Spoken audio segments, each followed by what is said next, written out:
Vamos dar continuidade ao nosso terceiro módulo, que traz o lugar de Vinícius de Moraes no contexto da literatura brasileira. E nós vamos fazer um relato de experiência publicado nesse livro, Literatura Infanto-Juvenil na Formação de Leitores e Professores, publicado pela Paco Editorial. Essa experiência ela remonta ao ano de 1994, quando a disciplina Literatura Infanto-Juvenil passou a fazer parte do currículo do curso de letras.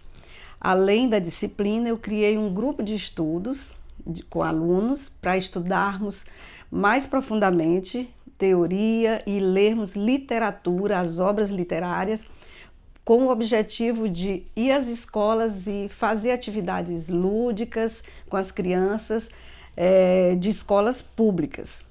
Pois bem, o grupo posteriormente se resumiu a 6 integrantes e nós criamos um projeto de extensão denominado Implantando a Alegria de Ler e centramos essas atividades que eu acabei de mencionar, envolvendo a obra literária, na escola Clóvis Vidigal, situada num bairro de Caxias, e uma escola estadual que oferecia à época educação infantil, ensino fundamental e ensino médio. Essa experiência também me possibilitou o ingresso na Universidade Federal do Piauí, no mestrado em educação.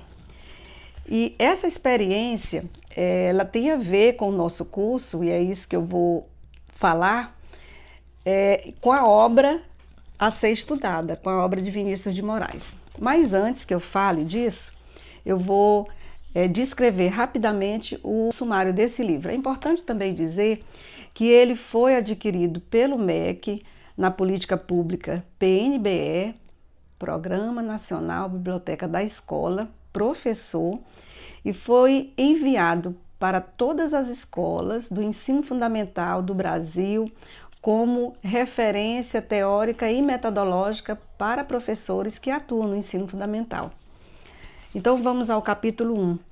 São 2 tópicos em que eu falo da crise multifacetada da leitura no Brasil. O segundo tópico, eu já articulo os 2 campos teóricos, que é literatura infanto-juvenil e a alfabetização, nutrindo o imaginário e construindo significados, que são aí os 2 papéis da literatura infanto-juvenil e da alfabetização, porque essa experiência é desenvolvida na linha do letramento. O capítulo 2 traz 3 tópicos.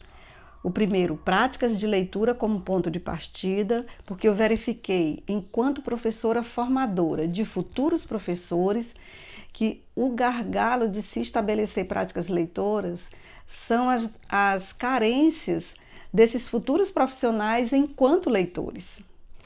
O segundo são os caminhos escolhidos, que foi a metodologia adotada nesse trabalho. E a face da escola e dos sujeitos, em que eu caracterizo que escola é essa, quem eram esses professores que estavam atuando na educação infantil, a sua formação, por aí. O capítulo 3 eu dividi em 4 tópicos. O primeiro, literatura infanto-juvenil, a formação de leitores nas séries iniciais, em que eu trago os fundamentos, exatamente na perspectiva do letramento, os fundamentos teóricos que justificam o trabalho da literatura na perspectiva do letramento, em que a criança não só é alfabetizada, mas ela constrói sentidos nos textos orais e nos textos escritos. O segundo tópico, narrativas, o lido e o vivido. E o terceiro tópico, poesias, fruição e brincadeira, eu faço uma descrição do processo de recepção das leituras, tanto de obras narrativas como de obras poéticas, das leituras feitas pelas crianças. O que as crianças diziam, quais os diálogos estabelecidos entre leitores, crianças de 6 anos, é bom explicar que eram crianças de 6 anos, matriculadas no 3º período de alfabetização, que hoje já tem uma outra terminologia. Então, as obras eram lidas e a recepção dessas obras pelas crianças eram descritas as suas reações, as suas perguntas. E no quarto tópico do capítulo 3, que eu considero da maior importância, foi a análise que eu fiz dos textos orais e escritos produzidos pelas crianças. E aí eu coloquei um olhar dialógico, porque eu analiso os sentidos construídos a partir dessa recepção em que as crianças eram estimuladas.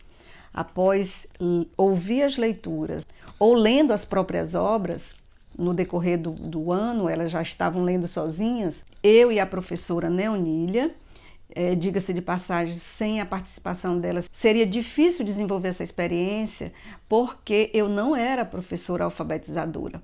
Então, nesse sentido, foi fundamental a condução de uma pessoa que já tinha mais de 10 anos como professora alfabetizadora e também da estagiária do curso de letras, professora Meridalva Gonçalves. Pois bem, as crianças eram estimuladas a perguntar, a pensar, a falar, e aí tem os textos orais, posteriormente a escrever, e eu trago aqui os textos escritos. Pois bem, o último capítulo, que é o capítulo 4, eu falo no item 1, no tópico 1, o processo de formação do professor leitor. E aqui eu trago o referencial importante, fundamental nesse processo de formação de leitores.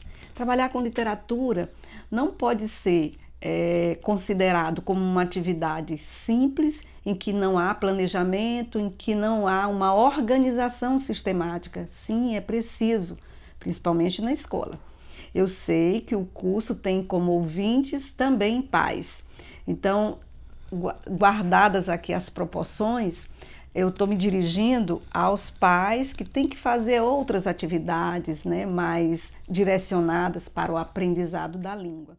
É importante dizer que, após um ano de atividade na escola, eu incluí as demais professoras, num total de 5, nesse processo de redimensionar as próprias histórias de leitura, de estudar a teoria e também possibilitar que as professoras conhecessem um acervo de literatura que lhes desse as condições para trabalhar com a formação de crianças leitoras.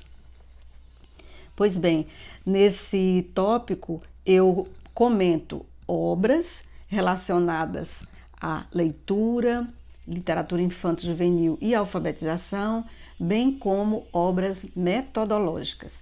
Então, o livro oferece esse referencial, disponibiliza comentários para que os professores ou procurem ler essas obras citadas aqui ou façam comparações com obras também que tratam dessas mesmas temáticas que eu acabei de mencionar.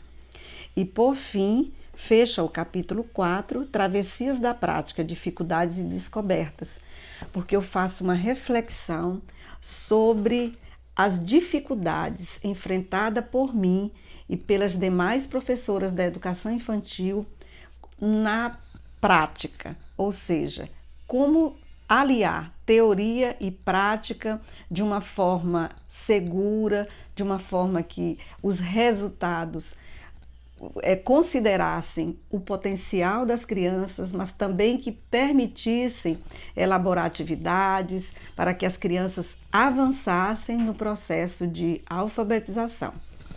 Eu gostaria de fazer uma leitura muito breve e aí eu já vou justificar por que eu estou apresentando esse livro. Essa experiência trouxe momentos muito gratificantes, prazerosos e lúdicos quando lemos a Arca de Noé com aquelas crianças. Vejam só, na página 103 eu menciono a porta, o poema que eu adoro recitar. Eu sou feita de madeira, madeira, matéria morta, mas não há coisa no mundo mais viva do que uma porta.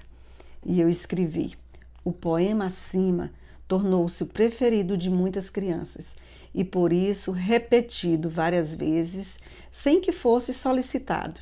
De repente, lá estavam a recitá-lo individualmente ou em grupo. Isso significa que esse poema, como as crianças adoravam repetir, nós nem pedíamos, elas aprenderam e repetiam. Eu lembro da emoção de ouvir o coro de 6, 7, porque aí, à medida que uma começava, os outros também se juntavam ao grupo. Eu fiquei muito feliz. O outro comentário é o texto escrito por uma criança de 6 anos e começa assim.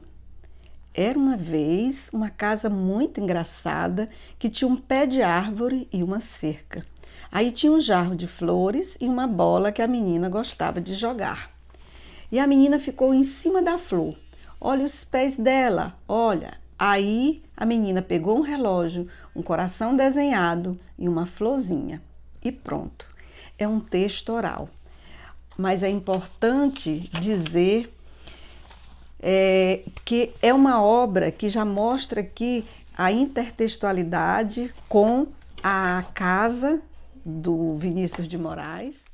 Vamos ver o comentário que eu fiz sobre esse texto, escrito a partir da intertextualidade com o poema A Casa de Vinícius de Moraes. Eu comento o seguinte: o texto produzido por C, como é criança, a gente não diz o nome todo, está impregnado da leitura do poema A Casa de Vinícius de Moraes. Não é sem razão que a casa, por ser engraçada, tem ao seu redor objetos um tanto quanto aleatórios. Um relógio e um coração desenhado. Observem que ela colocou também o relógio de outro poema de A Arca de Noé. É por isso que eu fiz questão de mostrar esse livro em que há um registro da recepção dessa obra, A Arca de Noé, por crianças de 6 anos. E como tarefa, você vai relatar uma experiência que você tenha com a poesia quando estudou, quando era criança, ou pré-adolescente, ou adolescente, ou mesmo adulto, não importa. Mas como foi a sua recepção de poesia quando você passou pela escola? Essa é a tarefa.